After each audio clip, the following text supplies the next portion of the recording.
Tout de suite, c'est le journal de l'économie avec Georges Lédric. Bonjour Georges. Bonjour Hélène. À la une, c'est la réunion de l'Eurogroupe en début d'après-midi à Bruxelles. Les ministres des Finances de la zone euro discuteront notamment du cas grec. Effectivement, petit à petit, Alexis Tsipras est lui en train de faire voter les réformes demandées par les créanciers européens. Hier, c'est le budget 2016 qui a été adopté. Il prévoit en outre plus de 5 milliards d'euros d'économies, avec notamment des coupes dans les retraites, dans le budget de la défense et de nombreuses hausses d'impôts. Un budget d'austérité donc qui a encore provoqué des débats houleux au Parlement. Écoutez le Premier ministre grec Alexis Tsipras.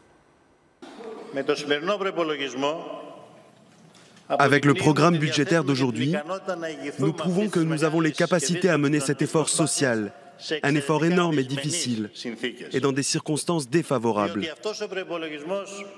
Ce budget est une tâche difficile pour notre gouvernement, qui souhaite assurer une justice sociale et une redistribution des richesses, alors que nous traversons une période d'épreuve et d'austérité économique.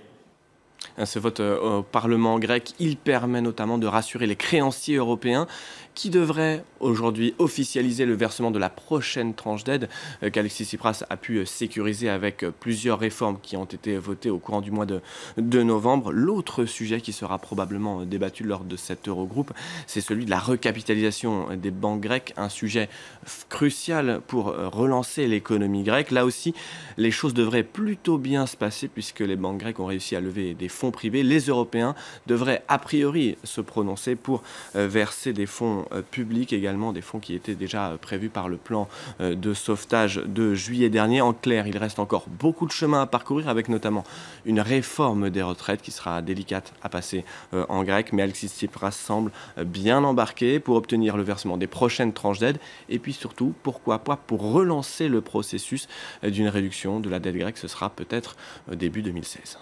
Il est quasiment 9h20 ici à Paris. On va regarder la tendance à l'ouverture sur les marchés en Europe. Alors, les marchés européens qui évoluent en relative hausse ce matin, notamment à Paris. On voit plus 0,6%. Les résultats des élections régionales n'ont pas eu beaucoup d'impact à Paris. On le voit, à Francfort également, plus 0,6%. Du côté des marchés asiatiques, on a surtout digéré les très bons chiffres de l'emploi américain de vendredi dernier, notamment du côté de la bourse japonaise qui a clôturé la séance du jour en forte hausse, vous l'avez, plus 0,99%. L'autre grand sujet du moment sur les marchés financiers, ce sont les cours du pétrole. Le baril qui est passé sous le seuil symbolique des $40.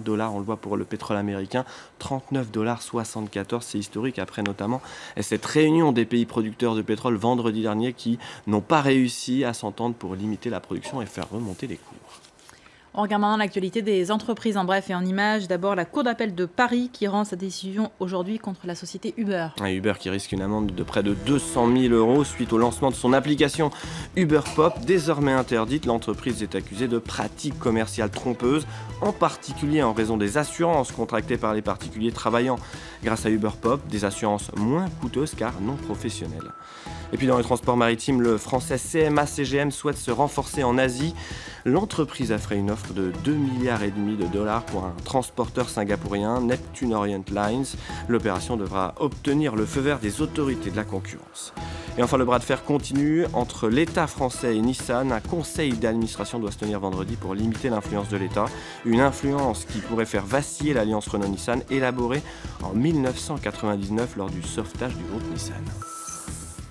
Voilà pour ce journal de l'économie. Merci beaucoup, Georges.